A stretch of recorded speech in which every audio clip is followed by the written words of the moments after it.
다 차신 줄 알고 제가 봉독을 하겠습니다.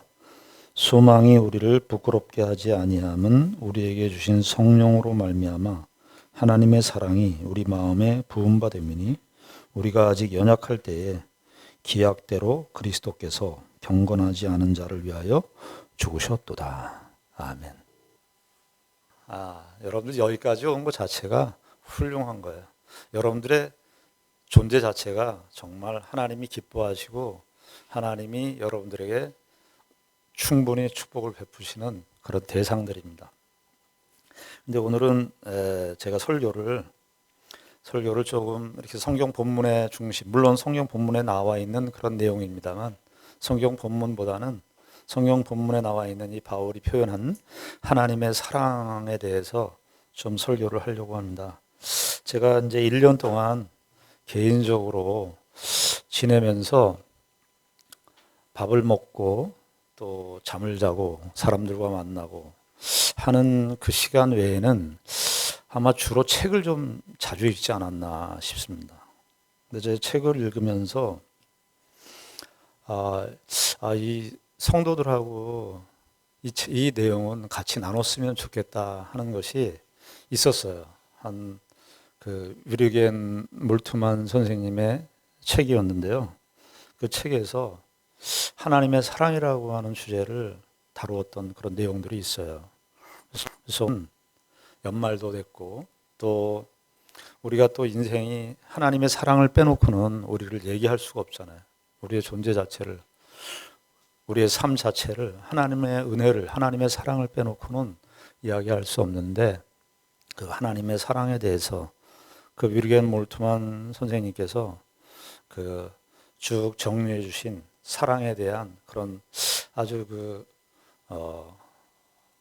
통찰력 있는 그리고 우리에게 좀 와닿는 그런 하나님의 사랑에 대한 표현이 있어서 함께 좀 나누려고 합니다.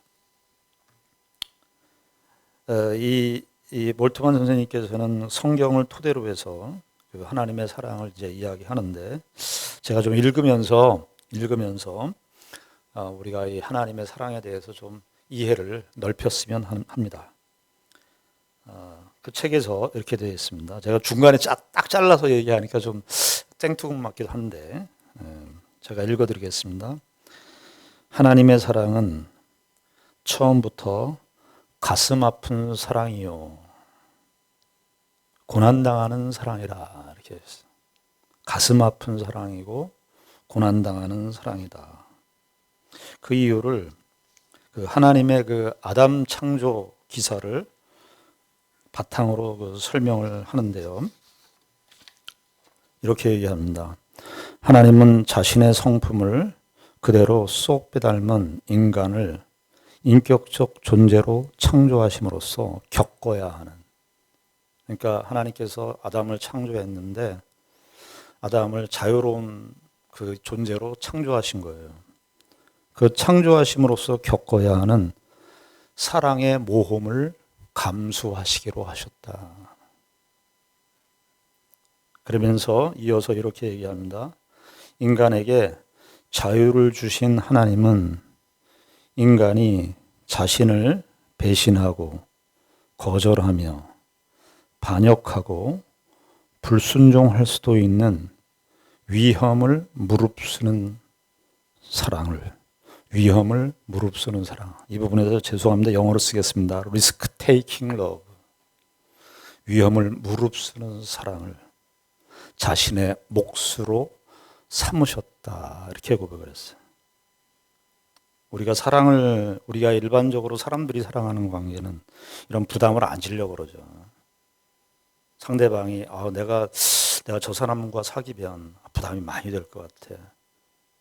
우리의 사랑법은, 사랑 표현법은, 사랑의 문법은 그런 식인데 하나님은 최초부터 아담을 창조했을 때부터 불순종하고 거절하고 반역할 수 있는 그 위험을 무릅쓰는, 감수하는 그 사랑을 자신의 몫으로 삼으셨다. 이렇게 고백을 했어요. 이어서 말을 하기를 대부분의 사랑이 그렇듯이 순간적인 강렬한 기쁨과 행복의 느낌 못지않게 슬픔과 아픔 가득한 상처투성이의 감정도 받아들이시기로 작정하신 것입니다. 이렇게. 우리는 이렇게 처음 막 사람 만나서 처음 막 좋고 감정이 좋을 때는 당신 좋아요 그러다가 시간이 좀 지나면 바래지죠. 결혼이 대체적으로 그런 거 아니겠습니까? 결혼이 서로 처음 좋을 때는 그 연애할 때는 좀 좋은데 시간이 지나면서는 바래지죠. 그런데 하나님은 우리와의 그 사랑의 관계를 그 기쁨과 행복의 느낌 못지않게 슬픔과 아픔 가득한 상처투성이의 감정도 받아들이시기로 작정하신 것입니다. 저는 이 표현을 이렇게 좀 제가 바꿔 썼어요. 이거 약간 제 생각이 들어갑니다.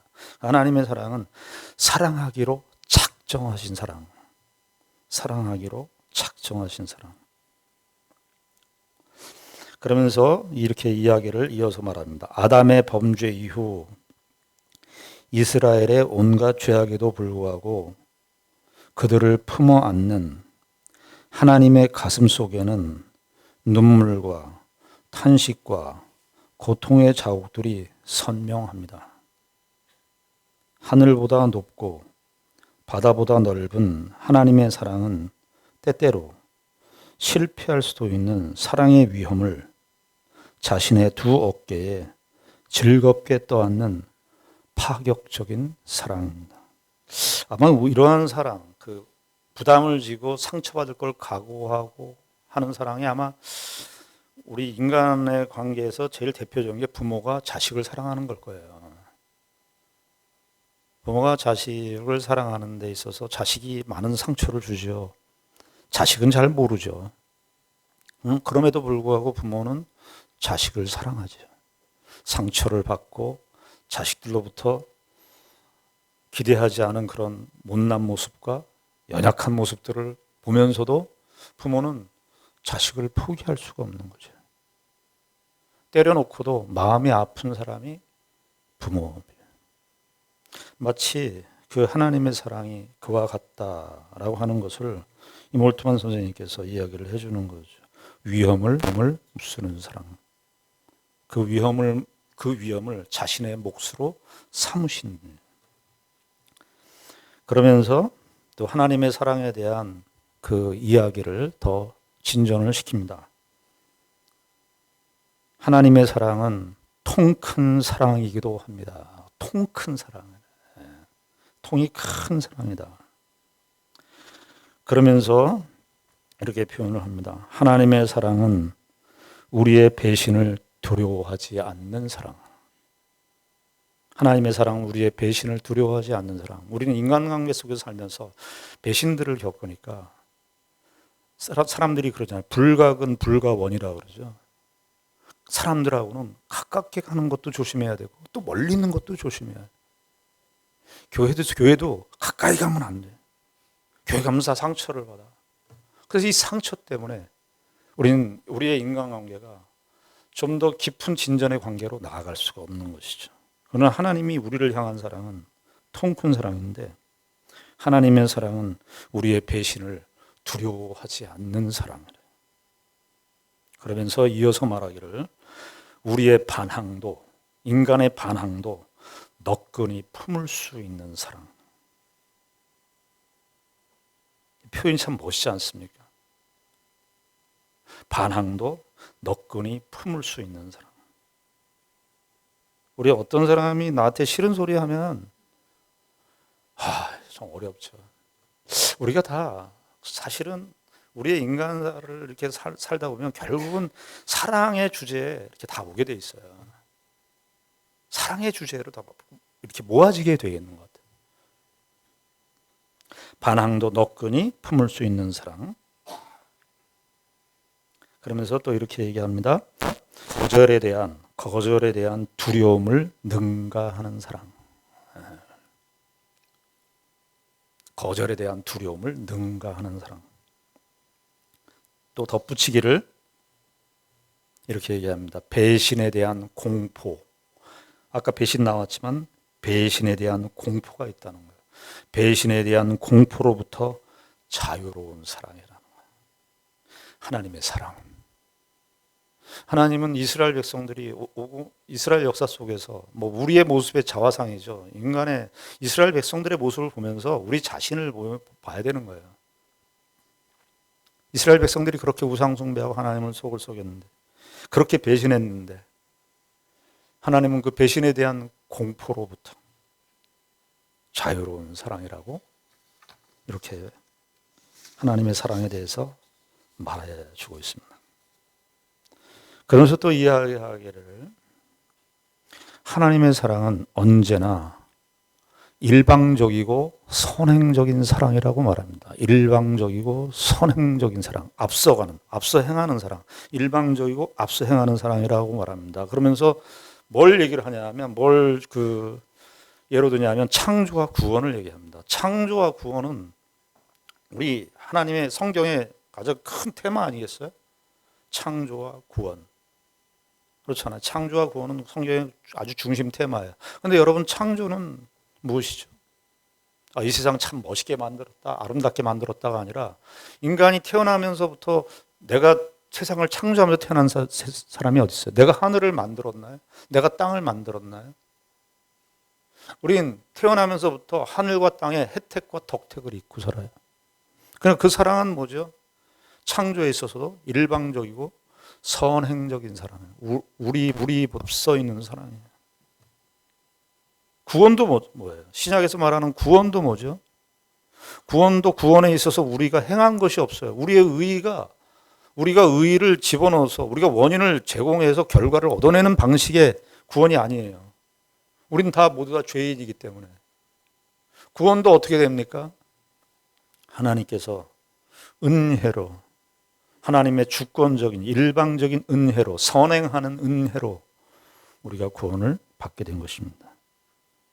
그래서 일방적이고 선행적인 사랑이라고 말합니다. 그래서요, 일방적이고 선행적인 사랑이기 때문에 자격이나 조건이나 업적이나 성취에 상관없이 주어지는 조건 없는 unconditional love, 조건 없는 사랑이라고 말하죠. 그러면서 이어서 표현하기를 쌍방적이거나 거래적이지 않기 때문에 계산적이지 않은 사랑이에요. 그러면서 이 몰트만 선생님은 또 뭐라고 얘기하냐면 성육신, 우리가 성탄절을 보냈죠. 그 성육신의 사건을 이야기하면서 이렇게 얘기합니다. 위로부터 아래로 내려오는 사랑이다. 위로부터 아래로 내려오는 사랑, 탑다운 방식, 위에서부터 아래로 내려오는 방식. 저는 이 위로부터 이제 제가 추가한 겁니다. 이거 위로부터 아래로 내려오는 사랑, 이 얘기는 몰트만 선생님이 하셨는데 저는 아래로부터 위로 가는 사랑이기도 하다. 이렇게. 아래로부터 위로 가는 사랑. 왜냐하면 위로부터 오신 그 사랑이 우리를 어떤 자녀, 하나님의 백성으로서 우리를 영원한 하나님 나라로 인도하실 거니까 죄와 사망의 방의 구렁에 있는 우리를 이끌고 올라가시는 사랑. 그러니까 위로부터 아래로 내려오는 사랑이기도 하면서 아래에 있는 우리를 위로 올리는 사랑. 다운 업 하는 사랑. 탑 다운이 아니라 다운 업, 탑 다운도 있고 다운 업. 밑에서 위로 올라가는 사랑. 아타나시우스, 초대 교부 중에 아타나시우스라고 하는 분이 그 관련해서 이렇게 표현했어요. 여기에 잠깐 사족을 붙입니다. 하나님께서는 우리가 하나님과 같이 되도록 하기 위해서, 하나님께서는 우리가 하나님과 같이 되도록 하기 위해서 사람이 되셨다.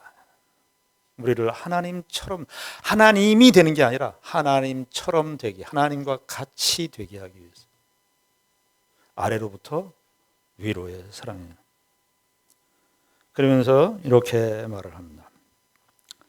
하나님의 영원한 사랑이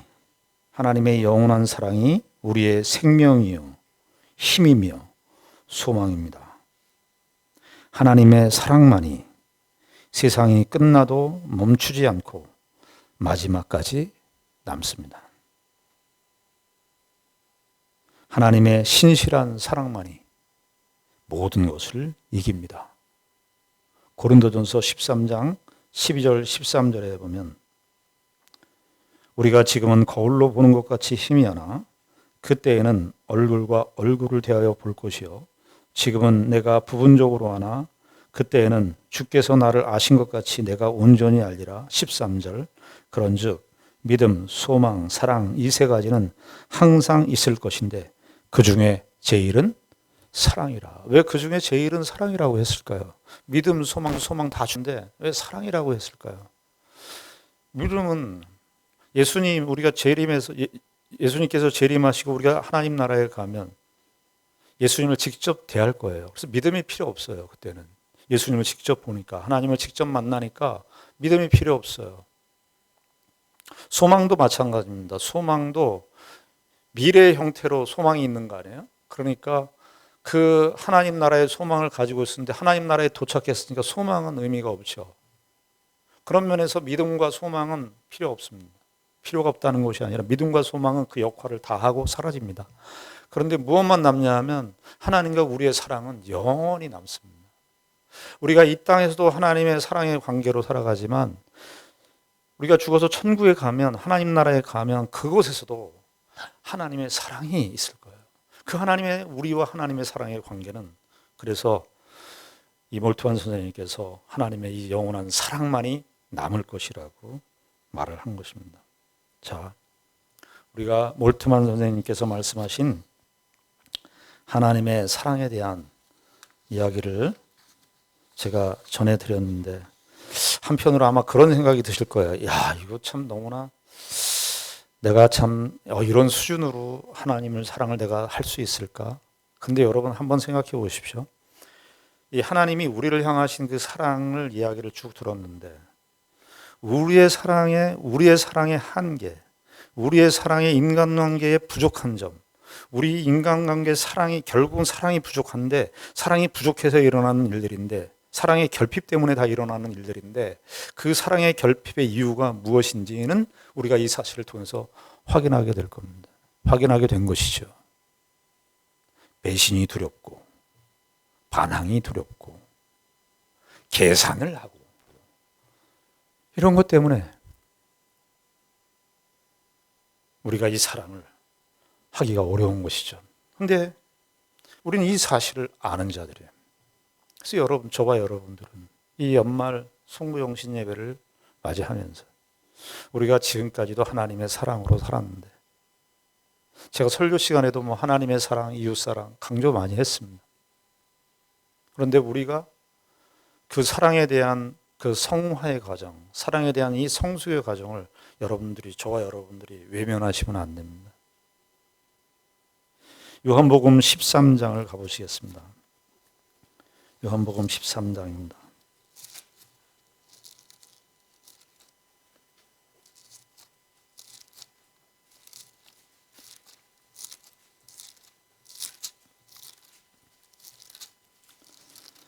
요한복음 13장은 예수님께서 제자들에게 그 발을 씻기시는 소위 세족식을 하시는 그런 내용입니다. 13장 3절부터 보시면 저녁 먹는 중 예수는 아버지께서 모든 것을 자기 손에 맡기신 것과 또 자기가 하나님께로부터 오셨다가 하나님께로 돌아가실 것을 아시고 저녁 잡수시던 자리에서 일어나 겉옷을 벗고 수건을 가져다가 허리에 두르시고 이에 대하여 물을 떠서 제자들의 발을 씻으시고 그 두르신 수건으로 닦기를 시작하여 이게 참 사도 요한이 예수님께서 이 세조식 하는 장면을 아주 참 카메라 기자가 아주 이렇게 자세하게 촬영 감독이 자세하게 그 장면을 이야기하는 것처럼 이렇게 서술을 하고 있습니다. 자기가 예수님께서 하나님께로 돌아가실 것을 아시고 이제 부활하시고 승천하실 것을 아시고 저녁 잡수시다가 갑자기 일어나서 겉옷을 벗고 수건을 가져다가 허리에 두르시고, 이런 동작 하나하나가 참 많이 생각하게 하는 거죠. 겉옷을 벗고 수건을 가져다가 허리에 두르시고, 이에 대하여 물을 떠서 제자들의 발을 씻으시고 그 두르신 수건으로 닦기를 시작했다. 그 닦기를 시작하는 대상 중에 누구도 있어요? 가룟 유다도 있어요. 13장 1절에 보면 이 세족식이 어떤 맥락에서 기록되어 있냐면, 유월절 전에 예수께서 자기가 세상을 떠나 아버지께로 돌아가실 때가 이른 줄 아시고 세상에 있는 자기 사람들을 사랑하시되 끝까지 사랑하시니라. 그러면서 가룟 유다의 마음, 그 예수 가룟 유다도 나오고 제자들의 발을 씻기십니다. 그러면서 10절에 보시면 이제 베드로하고 이제 대화를 하고 10절에 보시면 예수께서 이르시되 이미 목욕한 자는 발밖에 씻을 필요가 없느니라. 온몸이 깨끗하니라. 너희가 깨끗하나 다는 아니니라 하시니, 이렇게 이제 예수님께서 세족식을 하시는 것이 예수님께서 단순히 제자들의 발을 씻기신 겸손의 모습만이 얘기하는 게 아니라 예수님께 십자가에서 이루실 그 사역을 미리 보여주는 거예요. 그러니까 예수님께서 십자가를 통해서 무엇을 하실 거냐 하면 우리를 깨끗하게 하시는 사역을 하실 거예요. 그러니까 세족식을 통해서 물로 닦는 거 아니에요? 물로 닦는 건 죄를 닦아내는 거거든요. 예수님께서 제자들의 발을 씻기시는 것은 예수님께서 이제 얼마 안 있으면 십자가에 달려 돌아가실 텐데, 그 십자가에 예수님께서 행하시는 그 사역이 제자들의 죄를 씻기시는 사역임을 미리 보여주신 거예요. 그러면서 예수님께서 이미 목욕한 자는 발밖에 씻을 필요가 없느니라. 온몸이 깨끗하니라. 이 말은 이제 풀어서 설명하면 예수 그리스도의 은혜로 하나님의 백성이 되었으면 더 이상 목욕할 필요가 없다는 거예요. 그러면서 너희가 끝하나 다는 아니니라 하는데, 이 다는 아니니라에 누가 있냐면 가룟 유다가 있는 거예요. 이는 자기를 팔 자가 누구인지 아심이라. 그러므로 나는 다는 깨끗하지 아니하다 하시니라. 그러면서 12절 말씀에 이 세족식의 이런 의미를 가지고 예수님께서 제자들에게 발을 씻기시고 다 하시고 난 다음에 12절의 질문이 우리를 향한 질문이기도 합니다. 예수님께서 이렇게 말하시죠. 그들의 발을 씻으신 후에 옷을 입으시고 다시 앉아 그들에게 이르시되 내가 너희에게 행한 것을 너희가 아느냐. 이 질문을 하는 거예요. 제자들은 잘 몰랐을 거예요. 그러나 예수님께서 하신 말씀, 내가 너희에게 행한 것을 너희가 아느냐. 이것은 단순히 지식적인 알을 얘기하는 게 아니고요. 이 의미를 너희들이 알겠냐. 조금 더 진전해서 얘기하면 내가 너희에게 행한 이것의 의미를 너희들의 삶 속에서 드러내라 하는 거예요. 드러내라는 거예요. 그런데 우리는 제자들이 발을 씻는다고 그리스도께서 행하시는 그 속죄 사역에 해당하는 것은 아니지만, 제자들을 서로 발을 씻기면서 우리에게 어떤 책임이 주어지느냐 하면은, 우리가 사랑에 대한 이야기를 했지만 우리의 현실 속에서는 용서가 우리의 신자의 아주 복된 그러나 어려운 책임 중에 하나가 용서라는 것입니다. 너희가 이 의미를 아느냐 하는 이 말은 너희들 이렇게 행해야 된다. 내가 너희들에게 보여준 의미가 무엇이냐. 내가 너희들을 했지. 너희들의 죄를 용서했지. 그래서 나중에 13장 뒷부분에 가면 서로 사랑하라는 얘기가 나오는 거예요. 그 서로 사랑한다는 것은 우리가 형제의 허물을 어떻게 한다? 덮어주는 거예요. 우리가 주기도문 늘 반복하죠. 주기도문의 내용이 무엇이에요? 형제의 죄를 사해 준 것 같이 우리의 죄도 사해 주시옵소서. 우리가 올 한 해 1년을 지나면서 저와 여러분들이 가장 부딪혔던 그 주제들은 항상 이거였을 겁니다. 사랑과 용서였을 것이고요. 그리고 내년에도 예외 없이 이 사랑과 용서의 주제로 우리가 맞닥뜨리게 될 겁니다. 배우시는 겁니다. 그러면 나도 모르는 사이에 조금씩, 하나씩, 조금씩 커지는 것을 우리가 발견하게 될 것입니다. 그 내년에도 여러분들 참 수고하셨고 이제까지 2025년도 정말 하나님을 사랑하고 이웃을 사랑하고 용서하는 삶을 위해서 수고하셨고 때로는 성질도 나고 화도 내고 그랬겠습니다만 짜증도 내고 그랬겠습니다만 미워도 했겠습니다만 그러나 우리가 여기까지 온 것은 그래도 그나마 하나님께서 우리에게 은혜를 주셔서 신자답게 살려는 저와 여러분들의 신실한 노력, 신실한 행동 그런 것들이 아주 조금이지만 그런 일들의 역사로 여기까지 온 것입니다. 내년에도 저와 여러분들은 이 싸움을 계속할 것입니다. 하나님의 뜻을 따라서 하나님의 사랑이 무엇인지를 아는 자로서 저와 여러분들을 만나는 사람들에게 어떠한 자로 우리가 서 있을 것인지 우리가 다시 한번 확인하는 천구 영신 예배가 되기를 주님의 이름으로 축원합니다.